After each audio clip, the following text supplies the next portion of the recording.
the Strand for having us. Give it 90 years, incredible. Is that just... I am going to quickly introduce our guest tonight because I have known her for now 15 years. Whoa. The first time I heard her name, it was when I was a freshman in college and someone came up to me and said, "Oh my God, did you know you look like Patricia Howard?" So I immediately looked up Patricia Howard, and Patricia Howard was a creative writing major, a year older than me.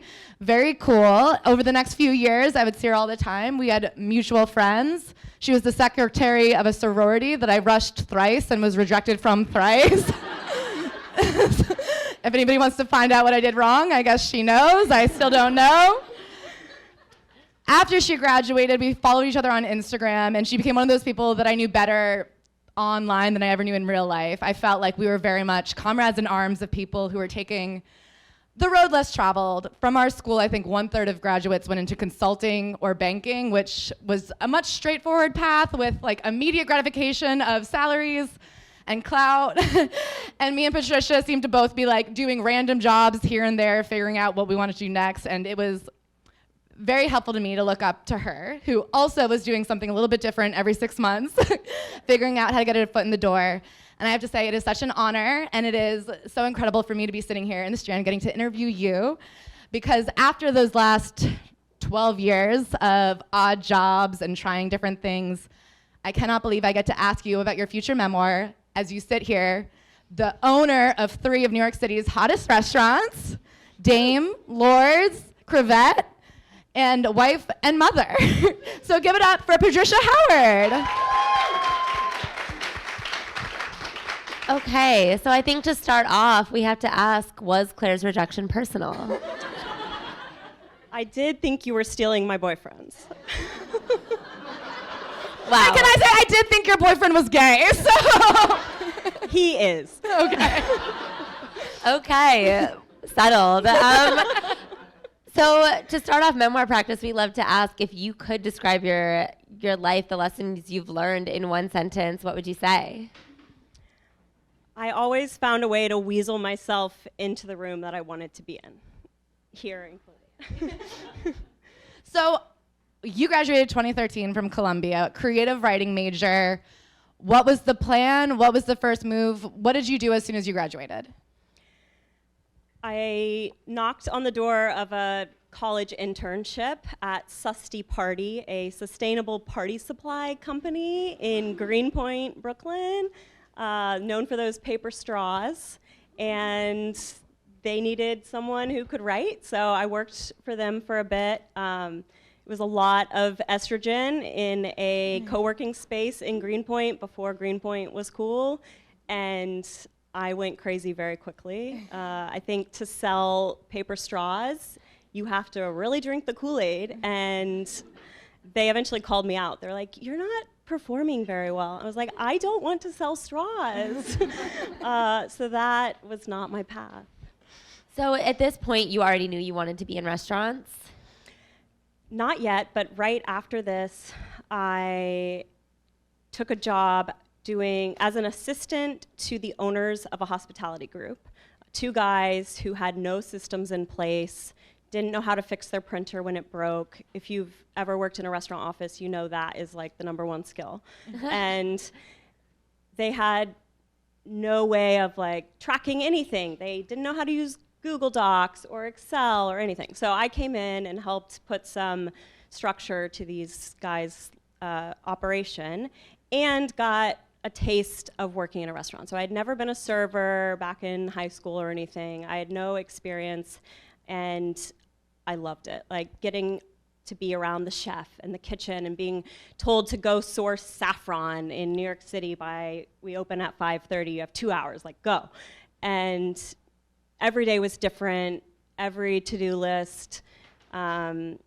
It was always changing. There were always exciting events happening, exciting guests coming in, and I loved that spontaneity and that I didn't have to sit at a desk all day like our peers. And I have to ask, pre-Susty Party, before this job working in hospitality, was there a bigger dream that you were hoping to get to ultimately, or were you just kind of like, I'm a recent grad living in New York City, whatever will pay rent? definitely whatever will pay rent. My dad was an English major and went to law school after. I knew I didn't want to go to law school, but I felt like with him being an English major, it gave me permission to have a creative writing major. But I was envious of our peers who had a very clear path out of college. I was like, well, I could do a lot of things. I'm not really a PR girly, so what else is there? I would love to write a book one day, but I was 20-something. Like, I felt like I didn't have much to bring to the table yet. And that left a lot of like, okay, this marketing field, communications field, but no big dreams. I was like, wanted to be a teacher when I was a little girl because I liked kids, but didn't have a dream in place yet. Okay, so you're working for these two guys in hospitality. You're starting to sense that maybe this is the field you would like to end up in. I know that very quickly after this, you became a kindergarten teacher, which feels like sort of a 180. What got you there?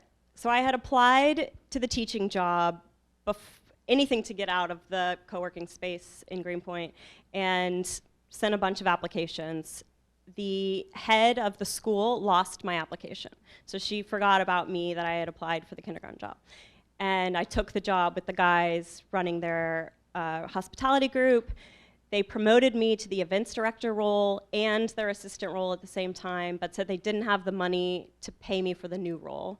They're like, well, it's the slow season, but hopefully in the fall. And that did not sit with me. I love the use of the term promotion when they tell you they're not going to give you more money. Yes. No event commission, like nothing.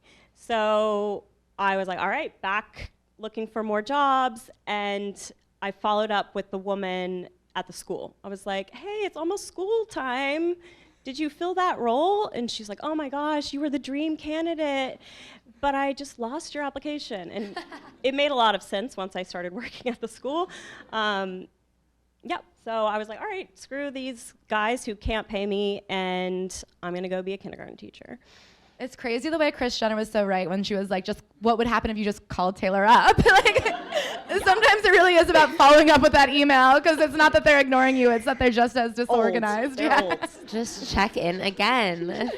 And so this school, I know, was it on the Upper East Side? It was a private Upper East Side? Like boys in ties at age 5, that vibe, which I loved. Like, you know, Gossip Girl, here we are, and kindergarten teaching all boys, did not love. You have to sing and dance and be as silly as possible to hold their attention. And I'm an introvert. This is very scary. I do not sing or dance. So I could do the admin side of teaching, but last thing I wanted to do was like roll on the ground to get boys to learn their letters. But it was a 2-year program. So I did 3rd grade after kindergarten, and a little less singing and dancing, but still not for me. I remember someone told me the advice, like, to be a teacher, it requires so much of you that you can't imagine yourself doing any other job. So if you are like daydreaming about owning a store one day, teaching, you're not gonna make it because it takes so much. And yeah, so. And you were dreaming about a lot of different things. I was like, yeah, definitely I fall into that category, so this is not for me. But it was a nice environment, so I was like, I'll stay here until I find something worth leaving, like a cushy Upper East Side. The people watching alone, like, made it worthwhile. Do you have any crazy stories from that time? Because I taught preschool on the Upper East Side, and I have to say, watching very rich people worry about 5-year-olds and the testing and the math and the competition. And their ties. Yes. Remember, I graduated with a writing degree saying one day I want to write a memoir. So, like, this was my material. And I wanted to be a mom one day. I loved kids.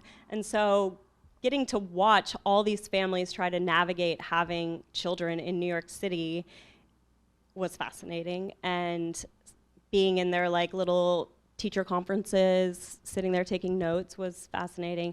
I had Donnie Trump III as one of my students. So imagine Grandparents' Day. And I met the Qatari royal family and traveled as their summer tutor on the world's largest yacht. The doors were open to me from this job. Like, I found someone who allowed their dentist to take me on as their one like charity case. They didn't take insurance, that kind of a dentist, you know? And so I wanted to be in that room. I wanted to be around rich people entertaining me all day. And I had to work a little bit to be there, but it was fascinating. And I still am in touch with those people. Like, you can tutor over Zoom during COVID for $150 an hour. That paid for all my restaurant meal, you know? Like, it was a great first job, or like second job out of school. I want to know more about the yacht. That was insane. I was hired to do 1 hour of summer math homework a day. The other 23 hours, I was free to vacation the Mediterranean as I pleased. But what they didn't tell me was that getting this 9-year-old to do 1 hour of math homework would require a good 7 hours of bribery. Like, the mom, I complained that he won't do his homework, he won't sit with me, and she's like, well, maybe you need to earn his trust a little bit. And she recommended water skiing with him as a way to do that. So we water skied in the Mediterranean with our bodyguards, and he still wouldn't do his math homework. Like, that's so random. I feel like that would have disciplined him right up. Yeah. I definitely learned about like the importance of setting boundaries for your children on that yacht and how things can go so wrong. I remember because you were Instagram storying heavily back then. You were Busy Phillips before Busy was as much Phillips. as the NDA would allow. Yeah. Yeah, and I remember the craziest fact was she goes, "There's 2 separate florists on this yacht." To have fresh flowers all the time, I was like, ugh, incredible stuff. Oh my God, can I tell you what happened in an episode of Dr. Odyssey? They had to use the florist's fridge as a morgue when one of the people on the yacht died. Okay. No. It's a TV show. It's not real. Maybe it is. I don't know. No one will ever know. Okay. It's canceled, so we'll never find out. Ashley's still in grief over Dr. Odyssey. Okay, so you were on this giant yacht. You're tutoring. Some would say a cruise ship. Some would say a yacht. Yes. Also not like the path I wanted to be on, but great material. And was there like a breaking point where you were like, this is no longer tenable? You said it was a cushy job. It was a good gig. You kind of thought it might be where you wanted to end up. Was there a moment where you were like, I have to get out of here as soon as something better comes? Or were you like, I know what better will be and I'll stay until it arrives? If I didn't see myself being a teacher, I shouldn't keep staying at the school, even though it was entertaining. So I did know, like, the clock is ticking. I was always looking for the next job, but I wanted it to be something worth leaving. So finally found something on Culinary Agents. If you've ever worked in hospitality, this is like, especially in New York, the website you go, the Indeed for restaurant jobs. And they have a category that's not front of house, not back of house, which is where I found myself. I didn't want to work my way up the ladder of serving, managing, maybe opening my own place one day. I was interested in like the business side of running a restaurant, the operations, the like office, what it takes that's not front or back of house. But those jobs are very rare. As a restaurant owner now, I know like we couldn't afford that role until our 3rd restaurant. So you're not finding it for mom and pop shops. They have to do everything themselves. But to pay an assistant to read all your emails, you have to be at a certain level of growth. Anyways, I found a job that fit all those boxes, working for a chef owner in the West Village. And she hired me on the spot. I gave my notice at the school and started a crazy adventure as her right-hand person. She very quickly gave me the reins, which I have a lot of my experience to thank for that. Like, highly recommend if you're interested in owning your own business one day to go work as the right hand to someone in that role. Way more exposure than if I had worked my way up that ladder. To kind of jump in, be on all the P&L calls, like be What is P&L? like a profit and loss sheet. So to be exposed to the Should all businesses have those? That doesn't even, can I say, that doesn't sound restaurant specific. That sounds like maybe two people who have a business together should also have heard of that. See, this is the problem. Like, people try to open their own I thought you were going to say, like, peanuts and legumes. Okay. I was like, oh yeah, we have a peanut allergy in our family, so we don't No have a peas. P&L sheet. Okay, thank you for asking. I'm glad we went over that.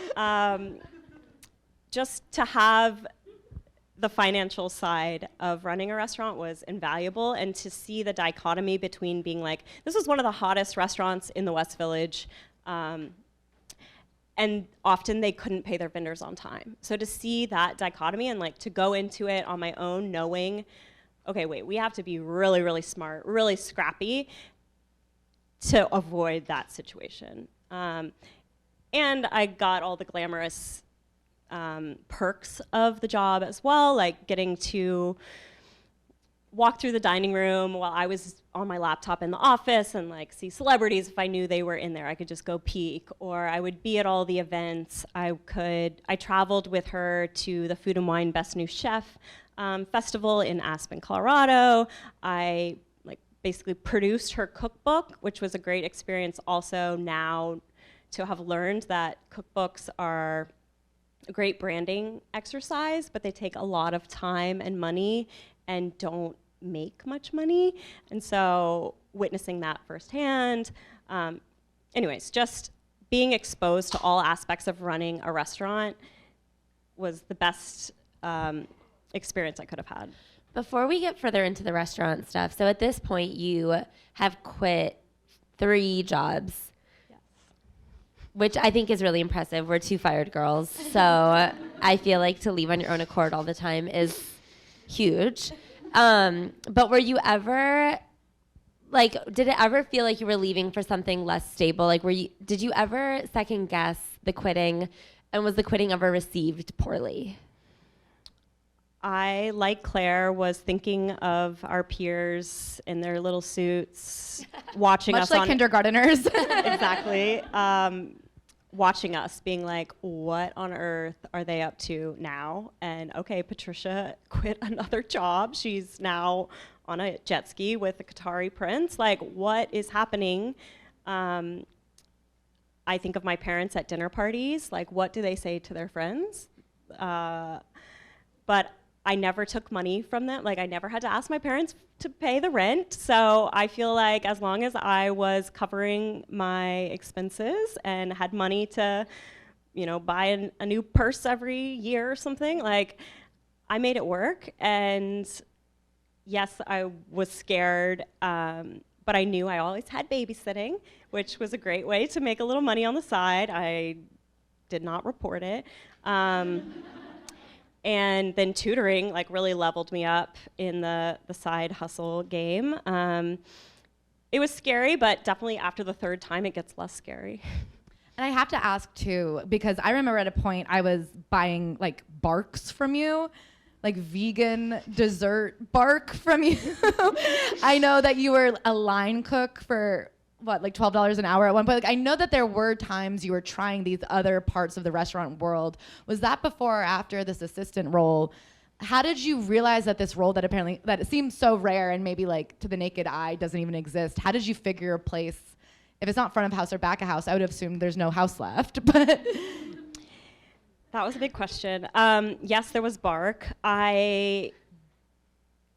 So working for the assistant at the restaurant in the West Village, great experience, but also a toxic place to work.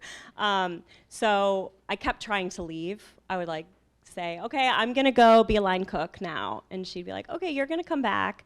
And I went for 6 months, was a line cook. It's very difficult. I realized that path of the restaurant industry is not for me. I don't want to work my way up, line cook, sous chef, head chef. So scrap that, quit from that job. But then while I'm working as a line cook, one of my customers offers me a private chefing job. And I'm like, wait, I can make my own schedule. They will pay me $50 an hour to make quinoa. So that sounded really appealing. took that job, and then I was like, oh, this private chefing, like meal prep thing is cool. I'm my own boss. I get to work out of my Chinatown apartment. Let's pursue this for a little bit. And so I launched a meal prep business. Claire was a customer. But I was doing it out of my Chinatown apartment. Like, you can only grow so big before you start wondering if you're gonna like get caught. You need to get licenses. You should probably move to a commissary kitchen. And like, what was the future of that? Like, I'm gonna make a big meal prep business. I didn't want the like end goal of that, so I scrapped it again. But I loved the independence of having my own little business and making my own schedule. I was like, okay, I need to get to that point as soon as possible at whatever job or career I do next. Okay, so interesting. So those were during your... Yeah, they're all kind of at the same time. Wow, okay. So definitely like lots of side hustles, working hard all the time. I think I told the restaurant job, I was like, I'll work for you on an hourly basis on my time. And so I would like bill a few hours and then go to my meal prep job, and then I would go tutor, and that's how you can really maximize the income. So, and why do you think that they... Do you feel surprised that they said yes? Like, when the terms of that job kept changing? Yes, but that is not the only, that also happened to me at the school. So I think I realized that I had something going. Like, if a school and this restaurant are both like, no, we beg you to stay, you can stay on your terms, you can work remotely at a job that says you can't work remotely. Like, I was realizing, okay, maybe I'm smart. People like what I'm providing them. Do you have any tips? Like, do you think it just is like in essence, or do you like have any ideas of like obviously you're very have to smart. Go get a job again. What should we be changing about ourselves? Obviously you're very smart, but why are people so? What do you think you're bringing to the table that people are like so stoked that they're like, please, please, I need you? Well, now, as an owner who has hired this assistant position, once you give someone the keys to your castle, like your bank account passwords and your inbox password, it's very hard to give that to anyone else. Like, you don't want to retrain someone after they're already responding to emails in your voice. That is a skill that I like adapted very quickly, but it was because I wanted that role so bad and could see myself doing it, so it was easy and like an easy hat to put on. And yeah, I think I just made them like dependent on me. Okay, so you're at this restaurant, and do you meet anybody so important for the rest of your life? Yes, I fell in love. I met my husband there, and relationships were strictly forbidden there. We were told that one of us would be fired. Relationships are always strictly forbidden. Yeah, but our boss made a pro-con list of which she would fire when we eventually got together. Who was gonna get fired? She wouldn't share the list with Okay. us. Yes, but probably me. Like, he was running the kitchen, and restaurants need food. I feel like that's so absurd for a restaurant to be like, no hooking up.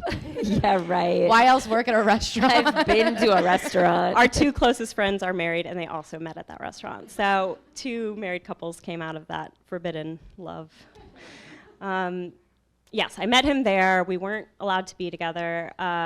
So once he quit, I was like, all right, now this is no longer jeopardizing my career. Now we can be in a relationship. But he wanted Michelin stars before a girlfriend. So he told me, we can be business partners, we can be friends, we can hang out on our one day off, but nothing romantic. That did not deter me. Can I say there's a big difference between hanging out on our day off and being business partners? Yeah. How did you guys become business partners? What was the pitch? Who approached who? That's a good question. I don't really remember how that first conversation started. Well, probably over one of these drunken days off, just talking about things we loved about restaurants. We'd just go out to eat. We'd do like a bang, bang, bang, where you go to 3 restaurants in one night. That's all the banging that was happening. Yeah, That's bang, what bang, I bang, call bang. it when I go to restaurants with friends and future business partners. So I'm sure over those conversations, we started talking about like, well, if we were to make a restaurant one day, and that got our wheels a-churning. And also working at the restaurant that we were working at, like there were so many things that we wanted to do differently if we had it our way. So we started writing a business plan. We Googled how to write a business plan. We started a Google Doc. We'd like meet in coffee shops before our shifts. And he is British. He wanted to bring English food. Well, people were doing it in New York, but he wanted to like solidify the presence of English food in a new light in New York City. And obviously that's not my dream. I'm from Austin, Texas. And I was mostly like vegetarian. He wanted a meat restaurant, but I was like, eyes on the prize. I want this man. I want like to open restaurants with him. So I said, yeah, sure, let's open that.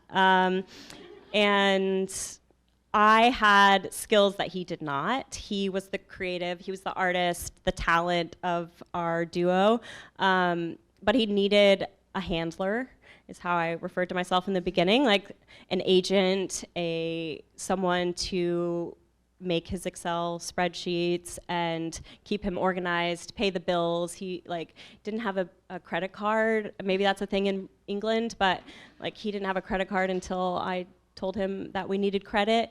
And yeah, he had like a pay per cell phone plan. I don't know, he needed me. And so he made me shake that we would not be romantically involved if we were going to take on investment. And yeah, sure, fine, I'll shake. But I knew that we would be together one day. I was like, yeah, we can like try not being together. Yeah, let's see how that goes. And we tried. So it's 2019. You guys are starting a restaurant. Famously, a very hard thing to do. Where did the money come from? His dad gave us our first 10,000. He's like, okay, good luck. And then no one else. We sent our business plan to anyone we thought was rich. We're like, okay, rich people give money to, and that's good people to pitch. No, rich people are smart. They don't invest in restaurants. So we sent it out to a ton of people. Didn't work. Nobody wanted to give us money. We decided we needed to start a pop-up to show people what their money was like buying, what our talent was. And our goal was to find a space that had a liquor license because wine was very central to our concept. We found a coffee shop on the Lower East Side called Round K, if you've been there, a Korean coffee shop. And they had a liquor license randomly. And we're down to, we rented the space for them for $300 a night, I think, which is crazy affordable. And 3 days a week for the foreseeable future, they said, yeah, you can have our space. So it's a little like espresso counter. Ed would put his induction burner on top of like the espresso stuff. And we served, I think, 10 people at a time. We do 2 turns a night, and it took off. Like Grub Street wrote about it. We were fully booked out after the Grub Street article, and we got 5 services in when COVID happened. So we were bummed. We had a bunch of like investor dinners lined up. They were gonna have people who were maybe interested come eat and see what Ed's cooking was all about, but those all got canceled. But that pop-up was very close to my apartment, and we were working such long hours that it just didn't make sense for Ed to go home. So he never went home again. Short story. Yeah, we just, a few months later, went and packed up his apartment, but COVID hit, and I had a nicer kitchen, so he moved in. So what did you guys do when COVID hit? We got really fat. Ed had never had free time, so he was like, this is amazing. We can like cook at home, eat at home so much. So we cooked and ate for a while, and then he was on unemployment because like most hospitality workers, there were no jobs, and we were going crazy. So George Floyd's murder happened, and we had no job, so we protested every day. And after about 2 weeks, we're like, what else can we do? How can we use our skills to raise money for this cause? So we decided to open another pop-up, in a different space that was able to do to-go, because you weren't allowed to serve in person at that time. This was June of 2020. So we found a space right next to Dante on McDougal Street. Like, great to be right next to something that people needed their to-go Negronis during June of 2020. So conveniently, we were right next door, and the woman was willing to give us like a revenue share model for rent. So if we didn't open for the day, we didn't have to pay any rent. That was crucial. And for the concept, Ed's little like puffy meat skewers didn't make sense in a to-go box. So we thought about what's English, what's to-go friendly, comfort food. People are sad. People are not frying fish in their apartments because it's smelly. They don't know how to fry fish. So we landed on fish and chips. We were like, do Americans even like fish and chips? Doubt it, but this is on brand. So we opened Dame as a fish and chips pop-up on McDougal Street, and it snowballed. We donated all of our profits that summer to various Black Lives Matter causes, and that was $20,000 that we just gave away that summer, which was huge. And we, I think, like rose in fame because everyone wanted a good story at that time. All the press outlets wanted to write about us because restaurants were closing, people were dying, and then there was a restaurant starting during that time. So it was a great story that people wanted to tell. The food was also good. Like New Yorker magazine wrote a review of the fish and chips, and I don't know if you've seen The Bear, but that when they forget to like turn the orders off and the tickets are just printing like papers all over the floor, that is what happened after the New Yorker. We didn't know you could limit the number of orders. So we were just screwed. But it was just Ed and I, the only employees. And yeah, we made a lot of fish and chips that summer. I took all the orders, he was back there frying, and it snowballed and set us up to, then we posted one day on Instagram, like, you get a free sweatshirt if you invest in Dame. And that day we were fully funded. People wanted to support our story. We made the shares really small so our friends could invest, our regulars, and it was a much more successful way of raising money than our first attempt. I remember this so clearly when you guys first started, and I remember having the sense that people were really excited to celebrate you guys. And not to rush the story, but in the next 4 years, you opened 2 more restaurants, which I feel like is kind of crazy. I'm not in the restaurant world, but that seems like a really intense pace to be opening brand new businesses that are famously hard to open. And it's always seemed like it's because you've had so much support from your community, and it's because that summer you were able to like garner so much goodwill. Mm-hmm. I know every Sunday you had outside chefs coming in and able to use your space, people who had restaurants that had closed down, able to make money for themselves. And do you have any advice for people on how to build a community without, it's hard to run a restaurant. I think it can be easy to overextend yourself. Like how do you give without making sure you still have a stable foundation for yourself? Still figuring that out, but I do think it set us apart in the beginning. We were super transparent on social media about like, okay, we're 2 kids trying to open a restaurant, and like, here's how we're doing it. I shared every step of the way, hoping to help other people who wanted to do that, like show the process, the behind the scenes, and we got a lot of traction with that. Like, people would come in and say, I love your Instagram, thank you for sharing like what it's like to open a restaurant. And through that, we've done that with each of the 3 restaurants, and I think it's helped a lot of people who are interested in opening a restaurant, like see what it takes, what are the first steps. So that aspect of giving back to the community, like being more transparent with the process has been helpful. But during those pop-ups, we invited anyone who had lost their restaurant job, or they had a project that was on hold because of COVID, they were in the process of opening their own spot or something.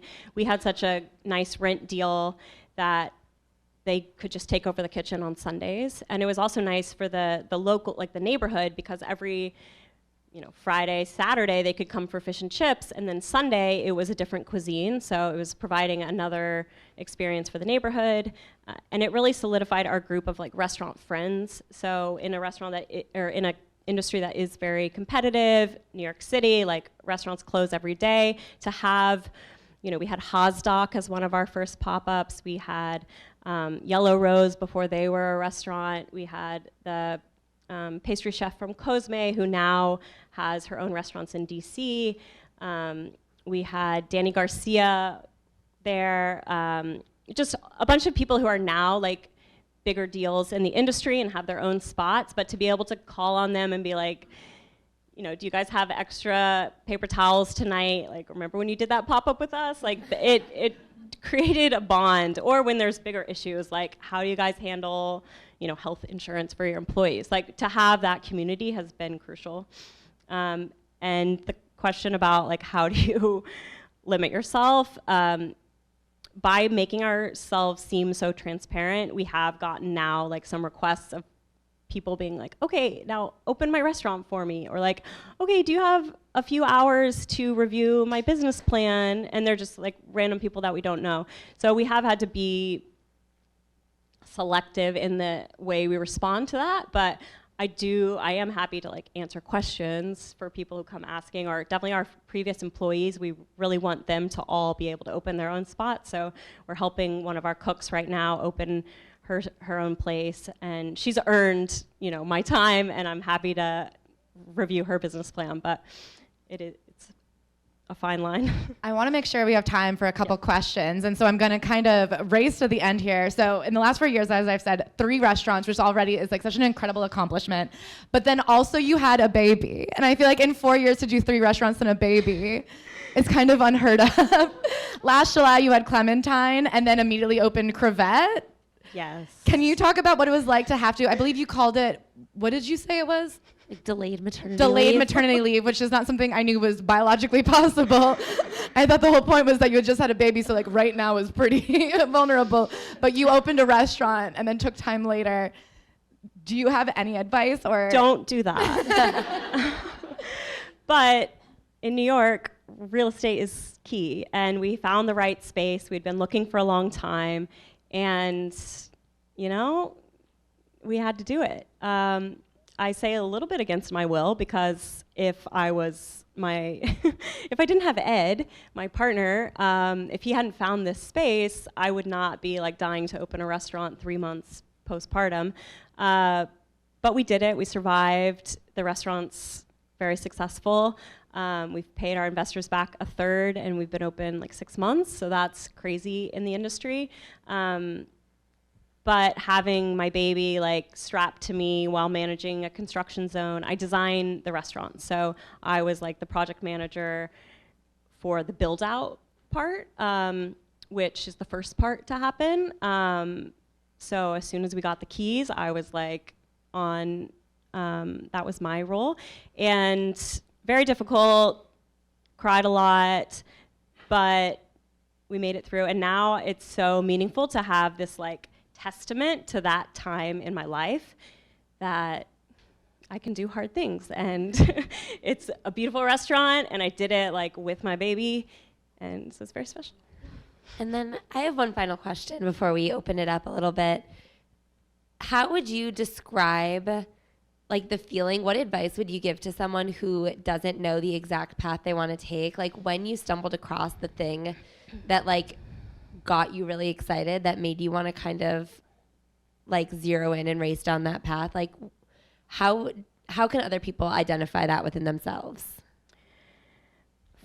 For me, I didn't want to give anything my all until I found that thing that felt right. So I wasn't the best employee selling paper straws. I wasn't a great teacher. And so it didn't feel great to go to work every day. I'm like, I am scared to be in front of the classroom.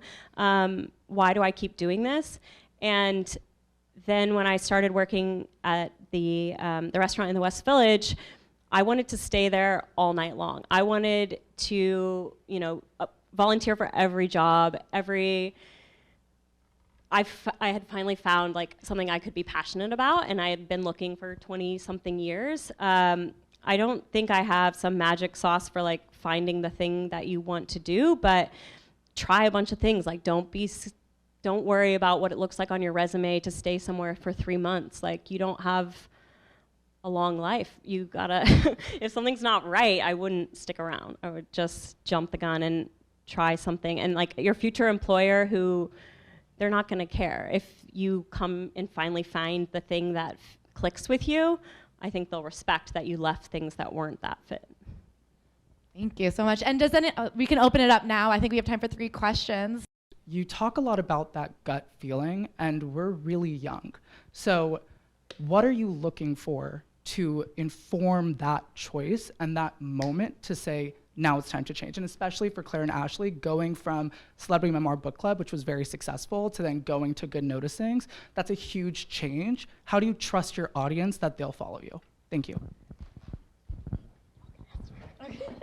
I'll say, I mean, I feel like a couple things I think for change is, one, that it just becomes like untenable to not do it is something for me. I'm very impulsive, and I think for better or for worse, I'm somebody who like, I almost wish I could stop myself from making these changes. It's definitely something that's gotten me in trouble historically, but I think like with CNBC to Good Noticings, I was kind of like at the point where I was like, I can't read another one of these fucking memoirs.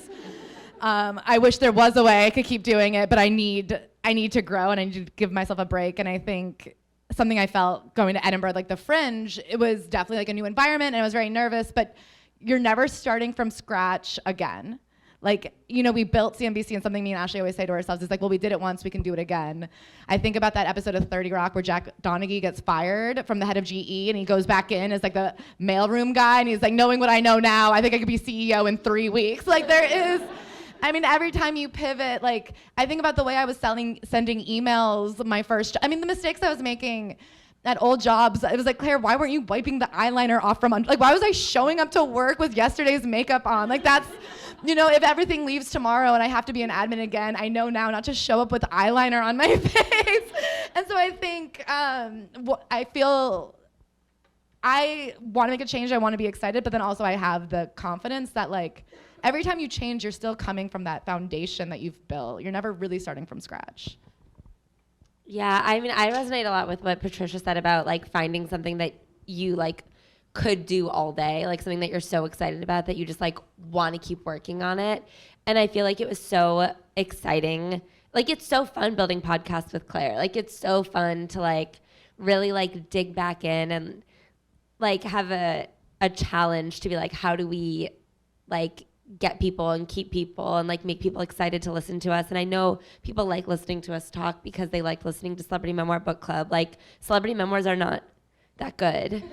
So like I feel like when you have that feeling where you're like, okay, like I've listened to a lot of podcasts in my life. I know that eventually you just kind of fall off. You're just like, yeah, I've listened to it enough. It starts to drone on. So I feel like for me, it feels really exciting to like beat people to the punch and be like, no time to get bored. We're something different now. And like, it feels a lot more fun to really be like racing at it again. I think that's similar to why Ed has made us open so many restaurants so quickly is similar. Like he gets bored easily. We have that in common. Like we live in New York City, right? Like we're all here for stimulus and challenge. And something new also keeps our employees, that's not maybe applicable to you, but like giving our guests something new, our employees more job opportunities, and like strike while the iron is hot is something we say is like, okay, we have the support of our diners, like let's give them another place to go tomorrow night. And it also works different parts of your brain, like y'all are probably experiencing to, like I designed a green, dark, like men's club Lord's restaurant and then got to do a coastal, like Saint-Tropez inspired white and pink and yellow restaurant. So getting to do different concepts keeps it exciting. I will definitely be on your husband's more of a position. So why should I look to find my you, right?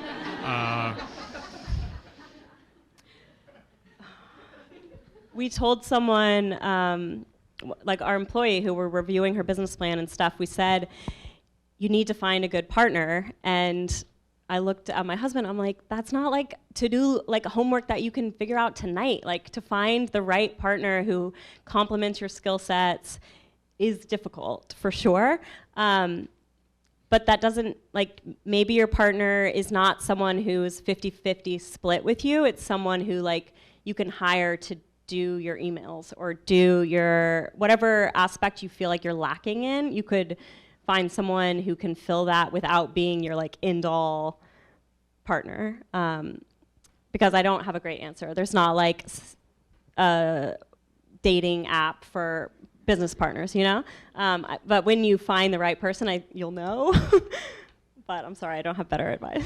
I do think like the way you found Ed and how me and Ashley found each other, it's like putting yourself in the rooms where other people have a similar goal. True. And then I feel like the best way to meet a partner is to find someone at your own level so you can grow together. I feel like we saw a lot of comedians when we were open micers hoping that hitching their star to like a headliner and they could be their opener and they would go up together. I think it's a lot easier to grow with somebody that you're on the same level as. How do you know that it's the right time to leave and try something new? Because I know like when you're like making money and you're finally comfortable doing something and you're like having a steady paycheck, it's very easy to get complacent. How do you know it's the right time to try something new and like explore a whole different thing? Because I know all of y'all did that. I'll say when I left my admin job, which was a really well-paid job, and there was like a summer bonus they gave, and I was just trying to hold out to the summer bonus, and I remember it was COVID, so it was like a dark time for everybody, but I remember feeling like I can't wait for every day to be over, and I like was just like, that's such a sad way to live. I was like, I can't be waiting for an amount of money to just like wait for my life to be over. So I was like, I have to get out right now. And then I think, just having like the purpose. Listen, if the number one thing I wanted to be was rich, I guess I would have gone into finance. So, you know what I mean? Like I think with comedy, like the goal was always to have fun with my best friend. And so when it stopped being fun, I was like, well, I guess it's time to pivot. Yeah, so this like obviously a couple of qualifications. Like I'll say there's never a right time. Like there's never a time where you're like, the path is clear, everything is groovy, like it's definitely the right day to like change everything about your life. That being said, I do think that there are a couple things that are like important to kind of like pad the landing. One of them is always like having started the next thing a little bit. Like I've met people in my life through stand-up especially who like will show up at an open mic and be like, I quit my job to become a comedian. And I was like, oh, no. We do open mics at night so that you can have a job and be a comedian for 7 years before you should quit your job. Like you shouldn't have done that. I was a waitress right out of college because I was like, I need all the free time in the world for when Hollywood comes knocking. It's been 12 years. Hollywood has yet to come knocking. Yeah.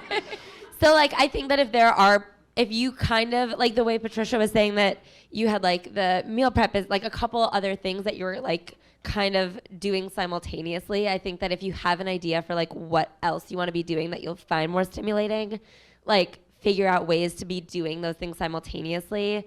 Also having like some sort of a safety net. Like I definitely didn't quit my job to do podcasting full time with like no savings. I think that those are like, I wouldn't say like jump off a cliff into nothing, but I feel like if you've already started kind of like weaving a path that you're excited about, if you have like a little bit of money saved up, there's never going to be like a day that you're like, oh, today everything is exactly correct to do it, you know?